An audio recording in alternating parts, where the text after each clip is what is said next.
আদাব, সত শ্রী আকাল। সবাইকেই প্রথমে জানাই মহাশিবরাত্রির অনেক অনেক শুভেচ্ছা। তোমরা যারা যারা আজকে মহাশিবরাত্রির উপোস করেছো তাদের জন্য নিয়ে চলে এসেছি একটা স্পেশাল রেসিপি, সেটা হলো সাবু মাখা। এই সাবু মাখা অনেকে অনেক রকমভাবে বানায়, তো আমি আজকে ফার্স্ট টাইম উপোসে সাবু মাখা খাবো। আমি এর আগে কখনো খাইনি বা ট্রাইও করিনি।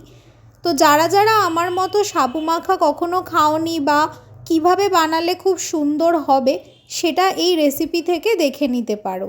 আমার এই রেসিপি ওয়াইজ আমি যে বানিয়েছিলাম এটা কিন্তু খেতে দুর্দান্ত টেস্টি হয়েছিল, আর এটা একই সাথে খুবই হেলদি। আমি এখানে ফুল ক্রিম দুধ ইউজ করেছি, তোমরা চাইলে যে কোনো দুধ ইউজ করতে পারো। আর আমি এখানে আমার পছন্দ মতো ফল ইউজ করেছি, তোমরাও কিন্তু তোমাদের পছন্দ মতো ফল ইউজ করতে পারো। এটা খেতে জাস্ট দুর্দান্ত হয়েছিল, আর তার সাথে সাথে এটা কিন্তু ভীষণই একটা হেলদি খাবার।